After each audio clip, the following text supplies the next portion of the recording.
dia a todos. Estamos dando mais um início aos nossos ciclos de debates sobre a nova lei 14.133, a nova lei de licitações e contratos, dentro do Comitê de Contratos Públicos do Instituto Brasileiro de Direito da Construção. Como todos aqui sabem, esse comitê é muito ativo e temos desenvolvido desde 2021 o ciclo de webinars em que a gente debate temas que são afetos às mudanças trazidas pela Lei 14.133 em relação ao regime jurídico dos contratos públicos anterior. Desses inúmeros eventos que tivemos, aprendemos muito, levantamos inúmeras dúvidas, produzimos artigos, levamos em congressos, e isso tem contribuído, e acredito que continuará a contribuir com um melhor entendimento de como mais bem aplicar a Lei 14.133. Desafio não apenas para aqueles que estão na iniciativa privada, mas talvez até em especial para os membros, né, do Estado brasileiro, seja os municípios, Estados-membros e a União Federal. Hoje nós traremos aqui um debate que é um dos mais ricos do direito da construção. Não apenas do direito público da construção, mas também do direito privado, que é o desequilíbrio ou restabelecimento do equilíbrio econômico-financeiro nos contratos de construção. Para que nós tenhamos um debate rico, não podíamos ter melhor convidado do que o Luiz Otávio Rosa, que muitos de nós aqui conhecemos. O Luiz é um engenheiro civil altamente experimentado, gabaritado, com uma atuação importante em perícias, em arbitragens e dispute board. É diretor de institutos voltados a essas discussões, como a ACE, a CEBAR, né, o Dispute Board, também DRBF, e além de ser sócio de uma importante empresa de engenharia, a Tarobá Engenharia. Muito obrigado, Luiz, pela sua presença. Fico muito feliz de tê-lo aqui hoje conosco. Eu que agradeço, e é importante que a gente tenha essa discussão com os nossos colegas, que a gente possa tratar, porque a gente é uma lei nova que ainda tem muitas coisas que precisam ser definidas, discutidas e como aplicá-las. Que bom. Eu acho que essa parceria que o IBDIC ele faz e tem com inúmeros bons engenheiros, arquitetos e pessoas da área de seguros voltados ao setor de construção, Luiz, é muito, muito relevante. Isso contribui enormemente com a visão, tanto a visão do direito, como muitos aqui sabem, né? A minha formação é a jurídica, assim como a formação da técnica da engenharia. Esse diálogo ele é muito importante, é algo que o IBDIC ele faz força para que aconteça, e ter um engenheiro como você é muito bom. Bem, e as entidades de construção participaram muito do projeto, das sugestões e revisões da lei de licitações, né? Então, é fruto também da experiência de quem executa, dos problemas que a gente enfrenta, seja na construção, seja na resolução dos pleitos, né? Também. Isso mesmo.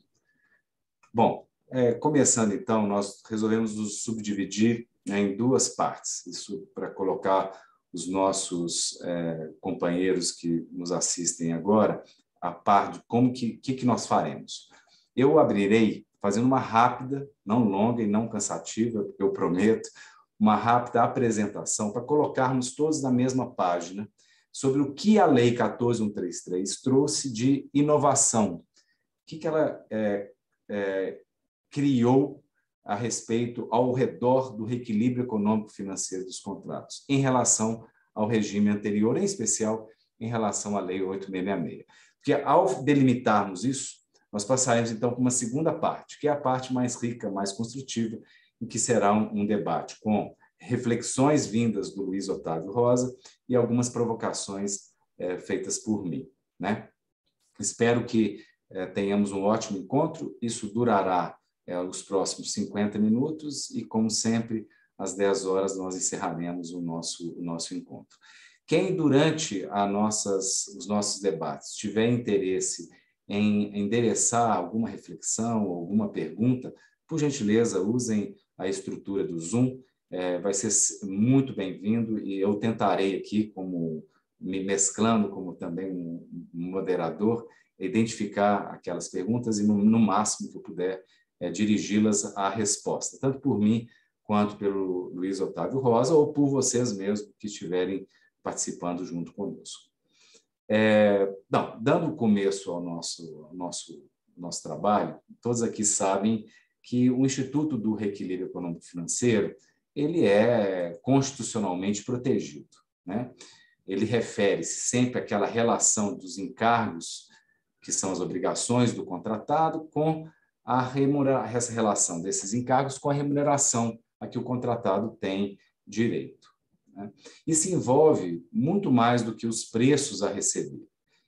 Isso envolve os prazos, as condições de trabalho, as matérias-primas a serem usadas, os equipamentos a dispor, as distâncias a serem percorridas e tantos fatores que levam a essa equação, ou a esse equilíbrio desses encargos e a remuneração. E sabemos que, desde 88, no inciso 21 do artigo 37, que o Instituto da Intangibilidade do Equilíbrio Econômico-Financeiro tem sido dito pela doutrina e muito analisado pela jurisprudência brasileira. Na Lei 8.666, houve uma escolha do legislador, uma escolha que eu não digo equivocada, ela acho até inteligente, de acreditar e permitir que sempre que houvesse o desequilíbrio, as partes pudessem deliberar e debater sobre ele. Para vocês terem ideia, na Lei 8.666 eu tive a preocupação de compulsar, nós temos 4 menções ao equilíbrio econômico-financeiro. Nós temos o artigo 58, que é a base, né? Estabelece o direito a que se mantivesse o equilíbrio na hipótese de modificação unilateral pela administração. Essa norma do artigo 58 da Lei 8.666, ela era repetida no artigo 65, no seu parágrafo 6º, e também no artigo 65 nós tínhamos a previsão de que o acordo entre as partes ele impunha era um meio para que as partes pudessem restabelecer o equilíbrio econômico-financeiro naquelas hipóteses amplas que a nossa Lei 8.666 entregou e que nós todos aqui juntos repetimos dezenas, centenas de vezes ao longo dos últimos 30 anos, né?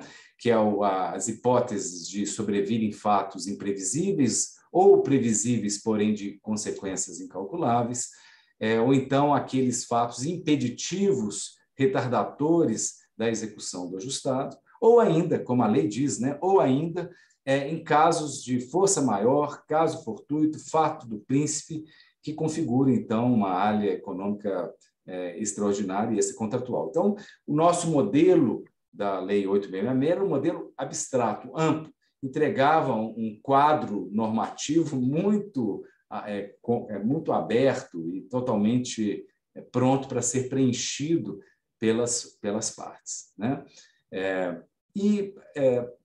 Isso gerou, na minha visão, e eu posso estar errado, depois a gente pode debater isso com o Luiz, isso gerou uma certa tranquilidade por parte dos particulares, pelo menos no começo, de que não tinham que cuidar de muitas coisas.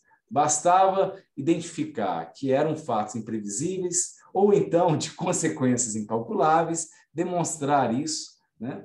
Numa abertura, né? Fato príncipe, caso fortuito, força maior, e aí dentro disso enquadrar os seus pedidos na hipótese de entender por haver o desequilíbrio. E a administração pública, por ter uma norma tão aberta assim, ela, até no início da década de 90, ela começou a se aventurar a fazer avaliações e decidir por pleitos de desequilíbrio econômico-financeiro, mas como a norma era muito aberta e gerava premissas não tão claras, né, e os contratos não tinham as estruturas que dividiam com muita clareza eventuais circunstâncias imprevisíveis na alocação dos riscos, então a administração começou a ficar insegura e ser punida por órgãos de controle que, por uma perda de confiança, que nós temos tratado isso aqui inúmeras vezes, né? A nossa realidade, infelizmente, de que não há confiança entre a iniciativa privada, ou o setor público com a iniciativa privada, e a iniciativa privada, consequentemente, desconfia do setor público, e o setor de controle geralmente desconfia de todos, né? E não com uma certa razão, tendo em vista situações, muitas vezes, questionáveis nas relações existentes. Então, nesse quadro brasileiro, acabou que os pedidos administrativos de restabelecimento de equilíbrio econômico-financeiro se tornaram quase que impossíveis de serem decididos pela administração pública. A administração pública se acomodou, ficava omissa, não decidia. Se fosse forçada a decidir, normalmente decidia por não, sem enfrentar a boa técnica para a aferição de desequilíbrio, e assim foi a nossa vida, acabando tendo que levar dezenas, centenas, milhares de ações judiciais pedindo a declaração de desequilíbrio econômico-financeiro ao juiz, ao Poder Judiciário, com a consequente condenação da administração pública para que ela, então, indenizasse, em face do desequilíbrio havido, aquele contratado ou ex-contratado, né, que normalmente os contratos terminavam e essas questões nunca estavam resolvidas, né? E aí ficavam essas inseguranças jurídicas, tanto por parte do contratado, como também insegurança jurídica pela administração pública. Nós temos casos notórios, históricos, né, de ações da década de 80, ações da década de 90, que ainda não encerraram, estão em discussão no STJ, algumas ainda no STF, e o que não gera um ambiente bom para o desenvolvimento do setor da construção. Bem, aí vem a Lei 14.133. E, de uma forma bastante bem intencionada, eu reputo que isso decorreu de boa intenção, né? O legislador resolveu enfrentar o tema, porque precisava, né? E de 3, 4 singelas menções a desequilíbrio ou equilíbrio econômico-financeiro da Lei 866, a Lei 14.133 vem trazer mais de 20. Né? Ela começa logo no artigo 6º, em que ela informa que a matriz de risco, lá no seu inciso 27, a matriz de risco ela tem como um dos objetivos cuidar para facilitar a compreensão da manutenção do equilíbrio econômico-financeiro ou no curso da execução do contrato. No próprio artigo 6º, no seu inciso,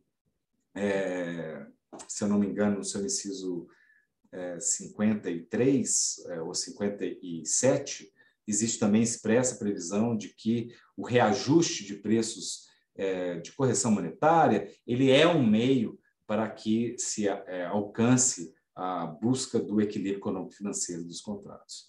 A lei ela avança, ela vai ao artigo 22, no seu parágrafo 2º, e diz que o edital de licitação é obrigado a alocar os riscos para fins de delimitar expressamente as hipóteses de alteração do contrato que levam ao restabelecimento do equilíbrio econômico-financeiro.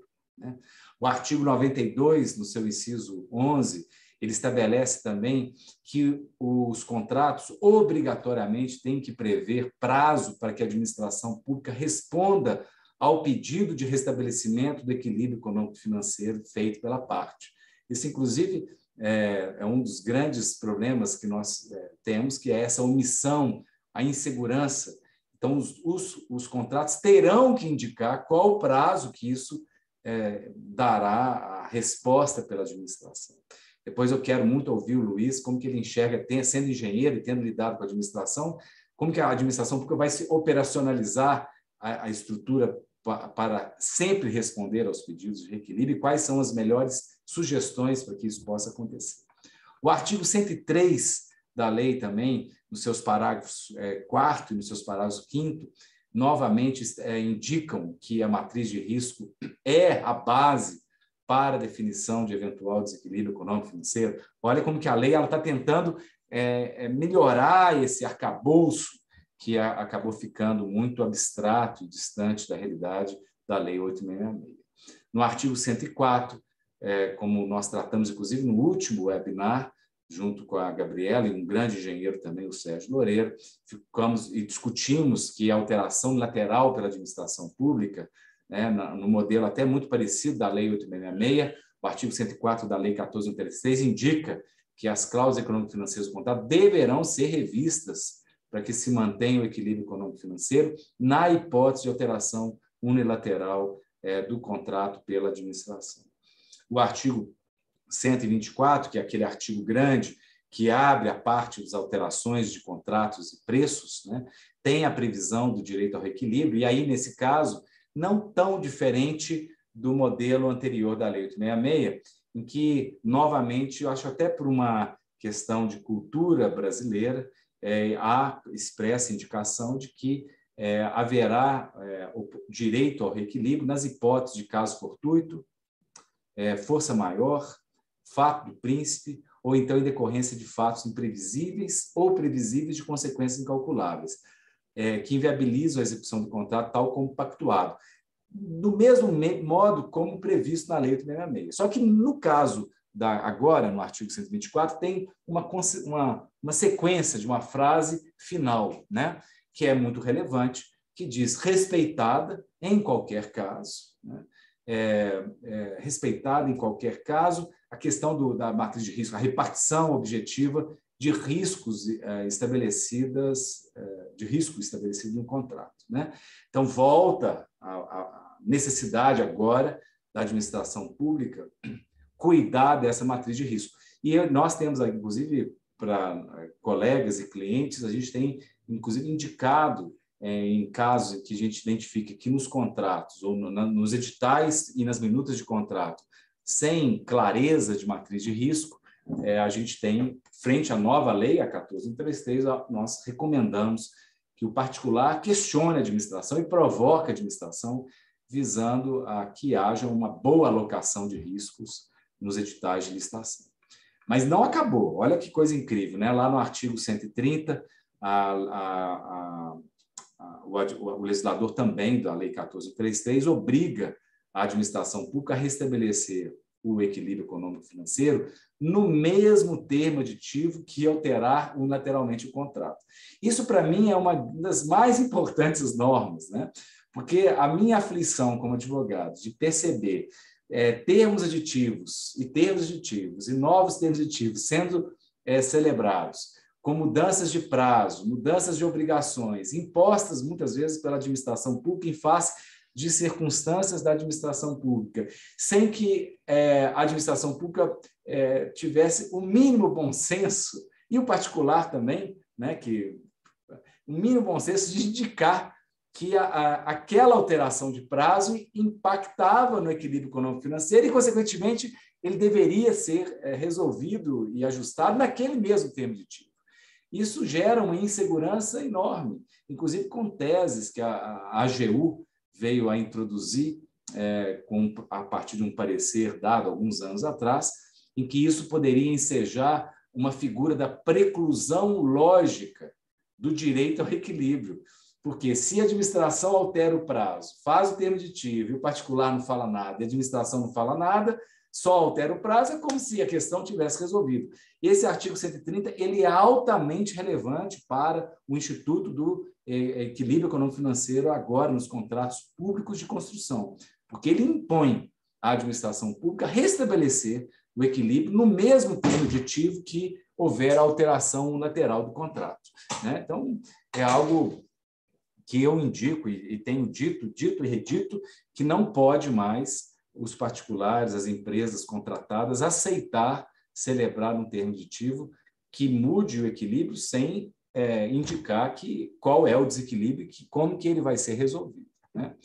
Ainda dando sequência à Lei 14.133, trata, no artigo 131, do dever de um requerimento para o restabelecimento, né, do equilíbrio econômico-financeiro, ter que ser formulado pelo particular no curso do contrato, na vigência do contrato, e antes até de eventual prorrogação do contrato.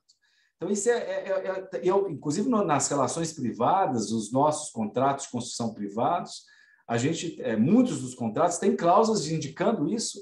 Olha, você tem identificado um fato gerador de desequilíbrio, a parte tem o prazo de 15 dias para notificar e informar o desequilíbrio, 30 dias. Né? A lei não diz qual é o prazo, ela diz que tem que ser feito no curso da vigência do contrato. Então, não tem mais, Luiz, por exemplo, aquela visão antiga de, não, eu espero o contrato terminar e depois eu entro com um pleito de desequilíbrio econômico-financeiro. Isso não pode mais. Ou seja, salvo uma circunstância muito específica que não dá condições ao contratado identificar aquele desequilíbrio. E aí, o próprio artigo 131, ele mesmo dá uma solução. Assim, ele diz que, havendo extinção do vínculo obrigacional, havendo extinção do contrato, há direito ainda ao restabelecimento do equilíbrio, à recomposição daquele equilíbrio. E ele diz mais ou menos assim, que essa recomposição do reequilíbrio ele terá que acontecer vias administrativas, ou via judicial ou arbitral, ensejando o direito à indenização. E aí é correto. Quando você está no meio do contrato e identifica o desequilíbrio, você pede a recomposição do equilíbrio, que vai ajustar preços ou prazos de acordo com aquela necessidade. Quando o contrato está extinto, então não tem mais como reequilibrar o contrato. Então, o que você faz? Você vai buscar indenizar os danos que aquele que sofreu o desequilíbrio teve e merece ser indenizado. Né? E lembrem que o artigo 92, se eu não me engano, da Lei 14.133, estabelece o prazo de 1 mês para que a administração pública decida os pedidos dirigidos a ela, em especial, óbvio, um pedido como esse, desequilíbrio. Permite prorrogação, né? Por igual período. Inclusive, eu tenho uma dúvida, que a lei fala assim, prorrogação por igual período. Ela não usa no plural, ela põe no singular. Prorrogação por igual período. Então, eu acho que prorrogação só deve ser 1 mês. Pode ser que a administração queira prorrogações por igual período, né? Mas vamos avaliar como que a hermenêutica vai chegar. E aí, já caminhando para o final, nós ainda temos também o artigo 133, né, em que a administração pública pode ali alterar valores pactuados nos contratos, nas contratações integradas e semi-integradas, na hipótese de haver desequilíbrio em decorrência de caso fortuito e força maior. Isso eu achei muito interessante. Então, ou seja, a delimitação nas contratações integradas e semi-integradas para desequilíbrio gerador em caso fortuito ou força maior. E na própria artigo 133 tem indicação de que tem que, em especial nas contratações integradas e semi-integradas, a alocação de risco, ela já vinha desde o RDC, a alocação de risco é algo relevante, com matriz de risco, etc. Né? Só que é como se o administrador público reconhecesse o seguinte, o caso fortuito e a força maior, ele não foi previsto na alocação de risco. Né? Mas você não pode indicar aonde está o salvo se indicar o acaso fortuito valor vai restabelecer o contrato. Então, o artigo 133 resolveu trazer para dentro do Instituto do Reequilíbrio Econômico-Financeiro a figura, nas contratações semi-integradas e integradas, dessa hipótese de caso fortuito e força maior. Tirou o restante daquelas hipóteses em que entrega o restabelecimento, como fato do príncipe, fato de administração, ou então condições supervenientes, imprevistas ou de consequências incalculáveis. Então, isso está fora das contratações integradas e semi-integradas. Por quê? Porque imagina-se que esses outros estarão dentro da matriz de risco, né? Com exceção do caso fortuito ou força maior. Por quê? Porque é realmente algo que não se consegue imaginar, não se consegue conceber, né? Ou então, se você for imaginar, fica tão caro você alocar esse risco, tão caro, que é melhor você não alocar. Isso aí, com certeza, o Luiz Otávio Rosa vai nos ajudar a compreender. Nós temos, por fim, mais 2 artigos. O artigo 137, que dá direito ao particular de suspender as obrigações contratuais, caso haja hipóteses em que ele não consiga prestar o serviço por ausência de condições para tanto, ou então, caso ele não tenha o recebimento das suas faturas, conforme a gente já tratou isso em webinar anterior, né? Mas nessa hipótese, o artigo 37 diz expressamente que o particular pode suspender, mas ele vai ter o direito ao reequilíbrio econômico-financeiro, caso, tanto em face da suspensão, ou caso ele volte à execução do contrato.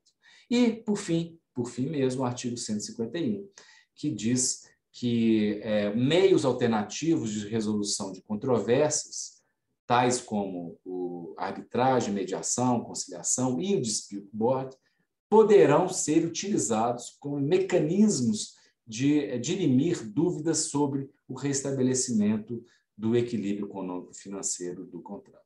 Então, meus caros colegas, vejam que coisa interessante. Nós temos um manancial normativo muito mais robusto para podermos trabalhar na defesa dos interesses, seja do contratante público, seja do contratado privado, quanto ao equilíbrio econômico-financeiro. Eu até esqueci de fazer uma rápida menção de que agora, com a nova lei, fica evidente que o restabelecimento do equilíbrio econômico-financeiro ele não é um direito apenas do particular. Ele pode e é um dever-poder da administração em prol dela e em prol do particular, caso aquilo ali represente, em prol dela, se há um desequilíbrio em desfavor da administração, merecedor de ser enfrentado. Assim como é um dever-poder dela de restabelecer o equilíbrio em face de um atendimento do interesse público, se o desequilíbrio está balanceado em desfavor do particular. Com isso, quero muito, Luiz, te ouvir agora sobre, por exemplo, vamos pegar já de cara esse último ponto, né? Sua experiência, sua visão sobre os meios alternativos de solução de controvérsia para fins de auxiliar o restabelecimento do equilíbrio. Isso é, de fato, um avanço? E foi bem montado pela nova lei? Veja, você tratou de tantos temas, né? Nós estamos falando de uma lei que foi aplicada, utilizada durante 30 anos e que ainda tem lacunas, e a nova lei veio para procurar preencher essas lacunas.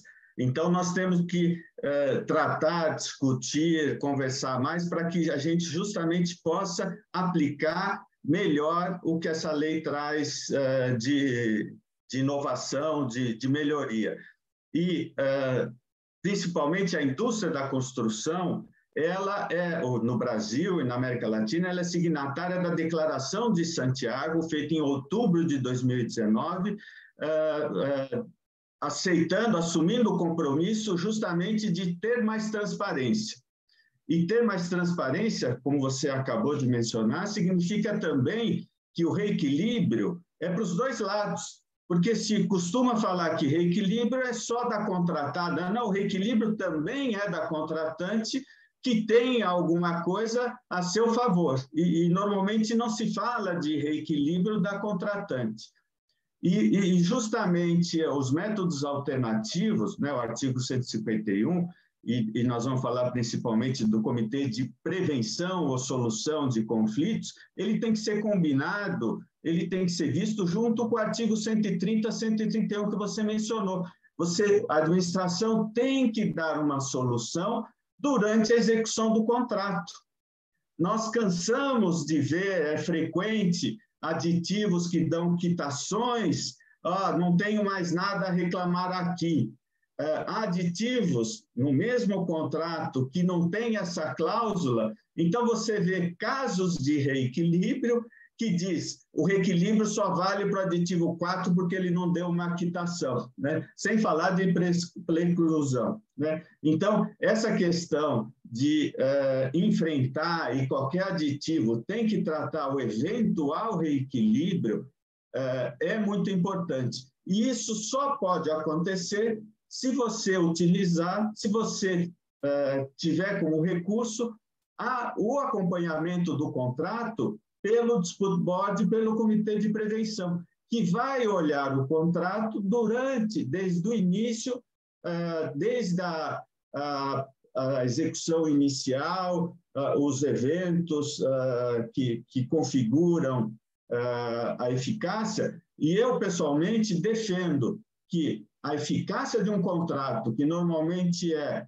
assinatura, pagamento, licenças, só tenha eficácia se houver a formação, a constituição do comitê, do Dispute Board, quando ele tiver a prevenção contratual. Sem o Dispute Board no início do contrato, o contrato não pode se iniciar, não pode se desenvolver. Então, nós temos que, como boa prática, como recomendação, vincular a formação do Dispute Board à eficácia do contrato. Quer dizer, o contrato só terá eficácia para iniciar com a formação do Dispute Board.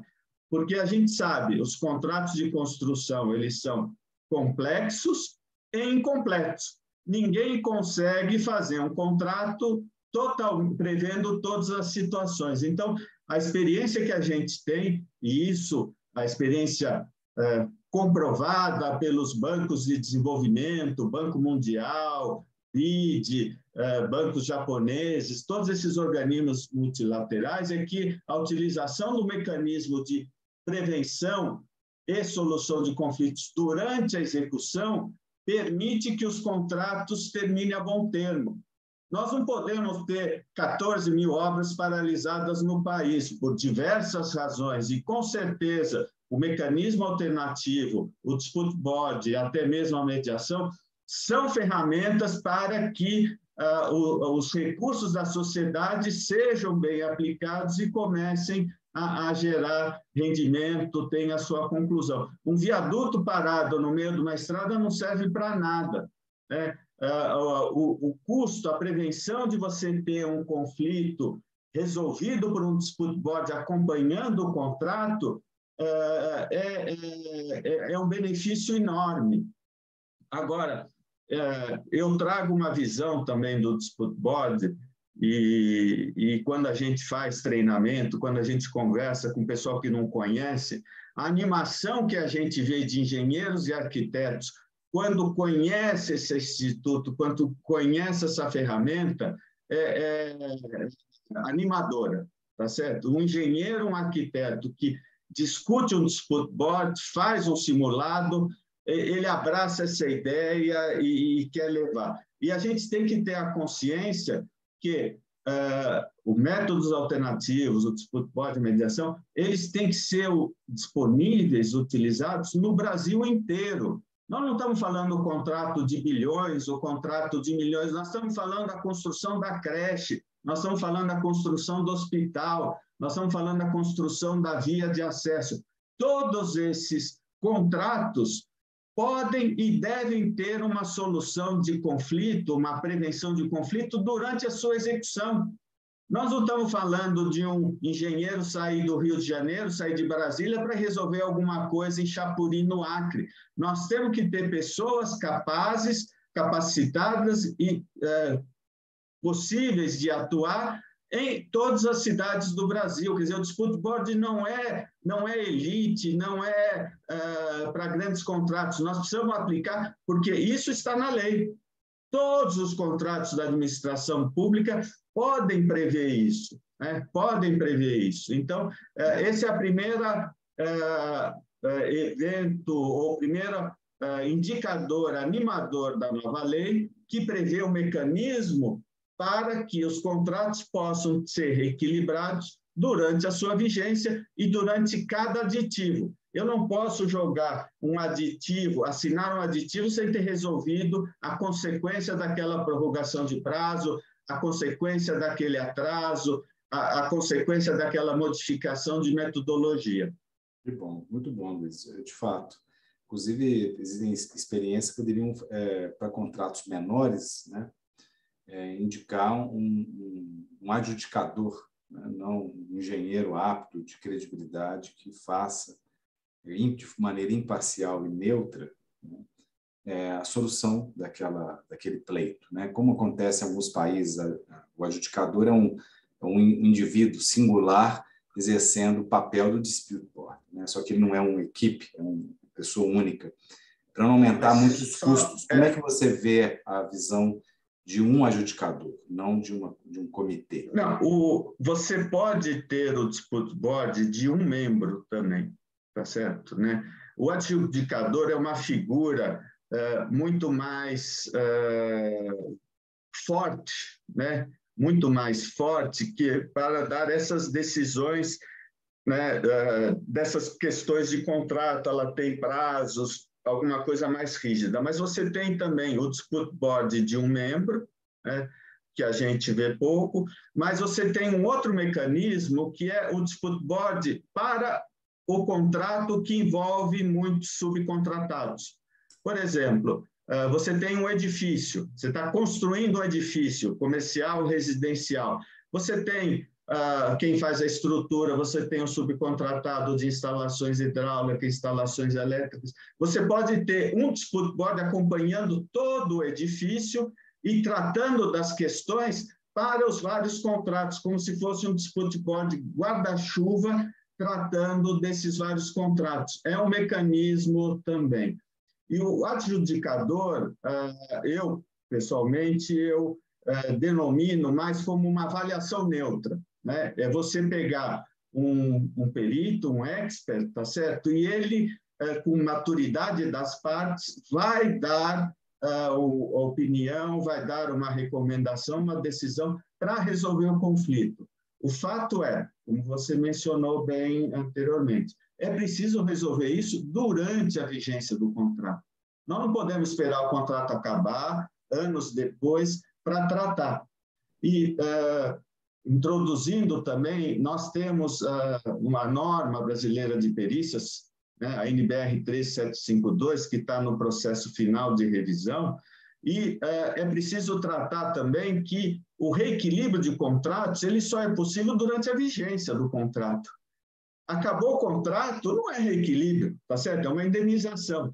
Então, na norma brasileira que está sendo finalizada, a gente justamente trata dos impactos nos contratos por eventos que aconteceram, seja durante, seja depois. Então, o termo reequilíbrio, ele é muito restrito durante a execução do contrato, mas se acabou o contrato, não, sobretudo os passivos que a gente tem, se o contrato acabou, já não é mais reequilíbrio, você tem que tratar como uma indenização.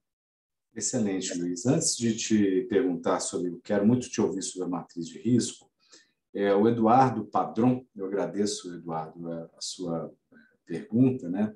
Endereçou aqui um questionamento muito importante que vai gerar uma pleia de discussões e reflexões. A pergunta dele é se a lei determina o reequilíbrio nas hipóteses de caso fortuito e força maior. Caso a administração insira no contrato cláusula dispondo que, caso fortuito e força maior não dão direito ao reequilíbrio, o que prevalece? Inclusive, está ligado à próxima pergunta do que eu vou endereçar para o Luiz, né? Está ligado à questão da matriz de risco. Isso você responde, isso é jurídico. Olha que interessante, Eduardo. O artigo, até fiz questão de abrir aqui, o artigo 124, né, que é o artigo que prevê as hipóteses de alteração do contrato, ele diz que, para restabelecer o equilíbrio econômico-financeiro inicial do contrato, em caso de força maior, caso fortuito ou fato do príncipe, ou em decorrência de fatos imprevisíveis ou previsíveis de consequências calculáveis, veja que ela mantém aquela abertura, né, que inviabilizem a execução do contrato tal como pactuado, respeitada em qualquer caso. Olha que interessante, a lei ela usa em qualquer caso. Então, se é em qualquer caso, então deve ser respeitado em qualquer caso, a repartição objetiva de riscos estabelecidas no contrato. Então, se é em qualquer caso, em tese, daria a interpretação de que o legislador entregou, sim, ao administrador público a possibilidade de inserir na matriz de risco, que é risco do particular, nos contratos em geral, o caso fortuito e força maior. E é um pouco diferente da estrutura como colocada lá nos contratos, na contratação integrada e semi-integrada. E aí que pode gerar dúvida. Se nós vamos interpretar a contratação integrada e semi-integrada em conjunto com esse dispositivo da linha D do inciso 2, que é acordo entre as partes, do artigo 124, ou não, né? Então, a princípio, pode sim haver indicação de que esse risco fique. Só que aí é a pergunta que eu vou fazer para o Luiz Otávio. Luiz, imagina, né? Qual a forma, você já deve ter trabalhado como engenheiro, pensando matriz de risco. Qual é a forma melhor nos contratos de construção públicos? Qual é a melhor forma de se delimitar nos macro temas a questão da matriz de risco? Como nós já estamos encaminhando aí para os 15 minutos finais, eu peço, Luiz, se você puder ser conciso também, eu te agradeço. Então, na realidade, o primeiro comentário que eu faço, quando a gente fala matriz de risco, é um apelido que se deu, que se usa, a uma definição de responsabilidades. Eu prefiro usar o termo matriz de responsabilidades, porque quando se fala matriz de risco, o risco de acontecer, não é isso. Se houver tal evento, quem é o responsável por aceitar, assumir as consequências? E quando a gente trata de modelos, contratos padronizados, como FDIC, NEC e bancos de desenvolvimento, você vai atribuir a responsabilidade para quem tem mais condição de assumir aquela responsabilidade. Não adianta a gente ver como acontece alguns contratos que transferem a responsabilidade para a contratada, e a contratada não tem condição nenhuma de assumir e desempenhar com a responsabilidade daquele evento. Então, a primeira coisa, quando se fala matriz de risco, nós estamos tratando de matriz de responsabilidade. Então, casos clássicos, quem é o responsável por entregar o projeto, seja básico, executivo? Quem é responsável por entregar o terreno, a área desimpedida, né? Objeto de desapropriação ou não? Quem é responsável por receber a operação, interligação com outros intervenientes, por exemplo, com outras concessionárias? Então, a matriz de responsabilidade ela tem que ser o mais detalhada possível, tá certo? Daquilo que já se sabe.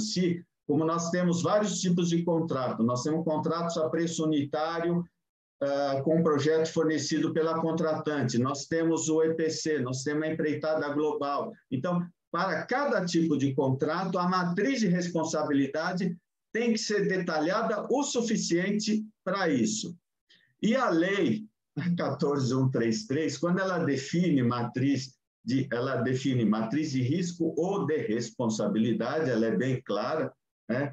Ela nos dá a todos, né, um poder que eu não disponho, tá certo? Porque ela fala assim, é preciso listar os possíveis eventos que aconteçam depois da assinatura do contrato que possam impactar. Eu estou procurando minha bola de cristal. Como que eu vou relacionar possíveis? Alguns a gente sabe. Em caso de queda, interrupção do acesso da obra.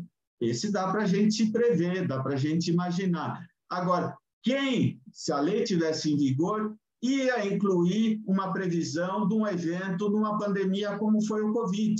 Então, a lei ela é boa, né, em mencionar que a lista dos possíveis eventos ao nosso conhecimento, né, ao nosso conhecimento, né? E ela trata também, né, nesse mesmo caso da matriz de responsabilidade, da matriz de risco, aquilo que uma das partes pode mudar sem afetar o todo do contrato. Então, a matriz de responsabilidade e risco tem também que definir, olha, por exemplo, eu não posso mudar o método executivo. Eu posso mudar o método executivo se é um contrato de preço global. Então, são algumas ferramentas. E só para completar, Alexandre, quando a gente trata de reequilíbrio, como nós falamos, nós temos que analisar a totalidade dos insumos, seja material, seja serviço, seja mão de obra, para cima e para baixo, aumentando ou abaixando. Depois de 30 anos da Lei 8666, a gente vê alguns organismos da administração pública procurando, conseguindo dar uma orientação, dar uma metodologia, por exemplo, que define a curva ABC, ou diagrama de Pareto, para quais são os itens e insumos que ele vai olhar, que ele vai analisar no reequilíbrio. Então, a administração pública que trata, olha, eu vou analisar 70% dos insumos, 70% do valor dos insumos, né, no contrato, porque os outros 30% são menos relevantes para ser analisado. Então, será que a lei teria que ter indicado isso? Qual é o percentual que nós vamos analisar dos insumos ou não? Ela deixou para as partes, né, discutirem isso, proporem isso no contrato. Nós temos os contratos padronizados, nós temos o 130 e o 131 mandando resolver as questões durante a execução do contrato e não deixar para quando o contrato terminar, e nós temos o Dispute Board e o Comitê de Solução para isso. Então, essas coisas a gente precisa analisar, né, a improdutividade. A improdutividade aconteceu por eventos externos, quem foi o responsável por um, por outro, né? O atraso de cronograma. Nós temos, a lei não, e nem deveria resolver isso, nós temos casos de responsabilidades concorrentes. Os dois são responsáveis, concomitantes, né? Então, são muitos temas aí ligados à engenharia, né? Sem dúvida nenhuma. Eu entendo o que você disse, Luiz, e acho que, de fato, matriz de responsabilidade, só que eu também entendo que matriz de risco. E aí a minha visão como advogado, né? Porque tem fatores externos que fogem à responsabilidade das partes, né? Tais como questões de geologia, né? Que são muito frequentemente geradoras de impactos no custo da execução de um contrato de construção.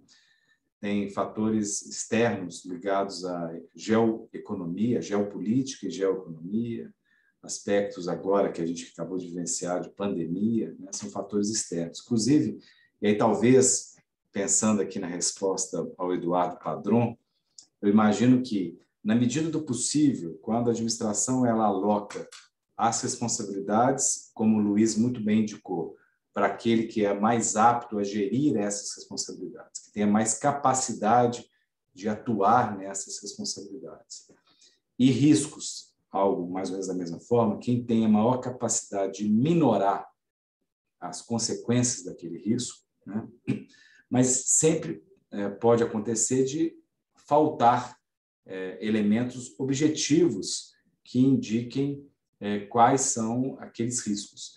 Eu acho que seria inapropriado, Eduardo, essa é a minha visão, que a administração pública ela inclua na matriz de responsabilidades, de riscos, expressões abertas como essa, caso fortuito, força maior. Inclusive, alguns contratos usam isso, né? Contratos privados, inclusive, dizem, usando o Código Civil, que na hipótese de caso fortuito, força maior, as partes elas dividirão as consequências desse caso fortuito, força maior. Na administração pública, eu entendo que isso não seria possível, né? A administração ela tem que delinear todos os itens e ela não pode simplesmente alocar nas costas do particular, caso for tudo formador, porque isso vai em desencontro com o sistema inteiro da lei de licitações e de contratos.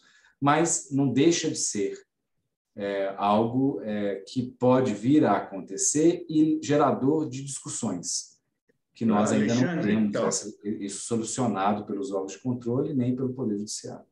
Nessa linha, né, o papel aceita tudo, né? Eu posso fazer um contrato, vamos dizer, entre particulares, que eu transfiro a uma das partes, designo a uma das partes o caso fortuito, a força maior, só que a gente tem que pensar na modicidade, tá certo? No valor do contrato. Eu vou assumir o contrato com essa responsabilidade, meu preço vai ser outro.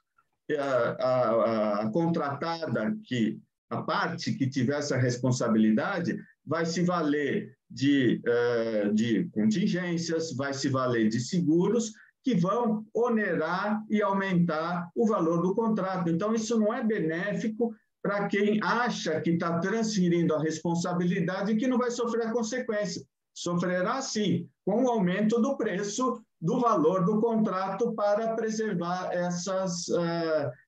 esses eventos, né, que uma das partes, desequilibradamente, passa a aceitar quando assina o contrato. Corretíssimo, Luiz. E acontece, como é uma licitação pública, muitas vezes ganha quem apresentar o menor preço, né? Em especial nos contratos de construção, a estrutura de menor preço é ainda prevalecente. Aventureiros acabam aceitando regras exorbitantes e gera, muito provavelmente, caso aconteça aquela circunstância em que ele não tem capacidade de gerir adequadamente, a inexecução do contrato, com todos os danos e prejuízos que podem advir da administração pública. Esse, inclusive, é um dos grandes problemas da construção pública no Brasil. O nível de produtividade, de desenvolvimento, tecnologia aplicada nos nossos contratos públicos de infraestrutura, eles estão muito aquém do que deveria e muito aquém do setor privado, quando o setor privado contrata o setor privado para a execução.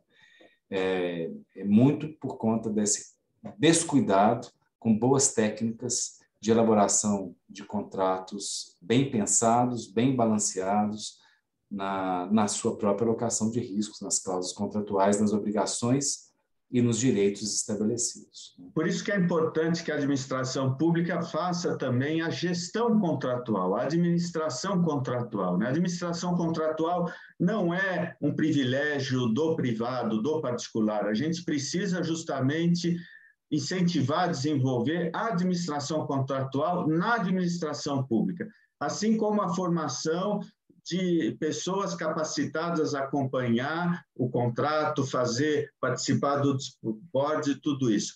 E a administração pública, Alexandre, ela tem um pouco consciência disso quando ela tem apoiado, desenvolvido muito a ferramenta BIM, né? A ferramenta de projetos bem executados, projetos que conversem desde a fase do desenvolvimento até a fase da execução, o as-built, tudo isso. Então, nós estamos desenvolvendo essas novas ferramentas, vamos dizer, tecnológicas, também no contrato da administração pública, RDOs eletrônicos, cronogramas, tudo isso, né? Então, é alguma coisa que a gente precisa trazer para a administração pública, incentivar o uso dessas ferramentas. Excelente, Luiz. Nós tivemos aqui também a oportunidade de receber uma pergunta e um comentário sempre muito inteligente da nossa colega Beatriz Rosa, que menciona, e me parece muito adequado, que quando o Dispute Board é formado por um único membro em contrato de construção, a experiência da Beatriz indica que esse membro seja engenheiro, né? De fato, é muito óbvio e ele que estará mais apto a dar soluções técnicas dos problemas advindos decorrentes de questões técnicas do dia a dia da construção. Quando discute-se matéria de interpretação contratual e normativa, legal, aí talvez seja oportuno que esse mesmo engenheiro conte, porque isso sempre é acessório, né? Conte com o apoio de um advogado, de um bom jurista, para orientar a melhor interpretação do contrato. E a Beatriz faz uma pergunta que é a seguinte: ela diz que, com a experiência de Speedboat no exterior, né, ela percebe que o contratante público ele indica a responsabilidade para o contratado em qualquer situação. No entanto, muitas das questões acabam por ficar sem solução, porque a solução depende da contratante. Portanto, as matrizes de risco têm que conter divisão realista. Como fazer com que o poder público brasileiro seja crítico o suficiente para assumir na matriz de risco suas próprias responsabilidades? Essa pergunta é de $1 milhão, né? Aqueles antigos, viu, Beatriz? Mas eu tenho visto uma forma muito boa, que é a atuação do particular na audiência pública e no procedimento administrativo anterior à formação do edital. E caso o edital tenha sido publicado já com uma matriz de risco errada, é fazer uma pertinente impugnação ao edital.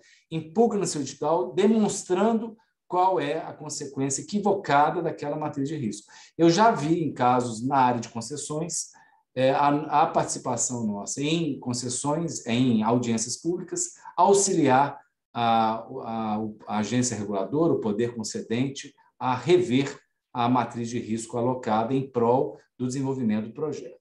E, por fim, a Dene Santos fez uma pergunta mais ou menos assim: em relação à alocação de risco total para a contratada versus órgão público, entendo não ser possível mensurar o caso, portanto, fosse maior. Então, como quantificar? Não, de fato, isso é um equívoco, né, enorme.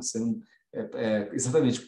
Se a administração pública ela coloca o risco total para a contratada, né, pode inviabilizar a orçamentação, como o Luiz Otávio mencionou. Fica inviável. Como é que eu vou orçar um risco de uma pandemia, ou de um terremoto, ou de uma guerra, China e Estados Unidos, nuclear, né? Então, ou seja, nós não temos a menor condição de orçar. Então, pode afastar bons competidores e permitir que, eventualmente, aventureiros mergulhem no risco e caso aconteça esse caso fortuito, ele não vai dar consecução ao objeto e vai se sustentar, como muito bem perguntado pelo Eduardo Padron, ele vai se sustentar na tese de que a lei ela protege o particular nas hipóteses de caso fortuito, força maior, consequências incalculáveis ou fatos imprevisíveis, do modo geral, né? Por isso que o licitante precisa ter responsabilidade e não aceitar qualquer coisa. Quer dizer, o licitante que aceita assinar um contrato onde ele assume a responsabilidade pelo força maior é um suicídio, tá certo? Então, o licitante não pode. E por isso que, né, nos princípios dourados, aquele que tem condição de aceitar a responsabilidade, normalmente a contratante, é que fica com a responsabilidade por essas situações. Isso mesmo. Bem, com isso, chegamos, infelizmente, ao final. É sempre rápido, viu, Luiz? Passa voando para quem... Eu não sei para quem está assistindo, né? Pelo menos para nós que estamos aqui debatendo, é muito rápido. Eu quero agradecer enormemente a presença de mais de 60 participantes. Quero agradecer a participação das perguntas realizadas aqui. Agradecer a Andressa, que está ajudando na organização desse webinar, via o IBDIC. Agradecer ao IBDIC, a toda a diretoria, ao presidente, o Vitor e o Marcelo, que são sempre entusiastas do desenvolvimento desse trabalho, e, claro, o nosso convidado, que contribuiu enormemente aqui conosco, Luiz Otávio Rosa. No mês que vem, nós continuaremos ainda com o ciclo de debates, com novos temas, e a gente voltará aí a contactar todos. Boa semana, bom dia a todo mundo, e muito obrigado. Bom dia para vocês.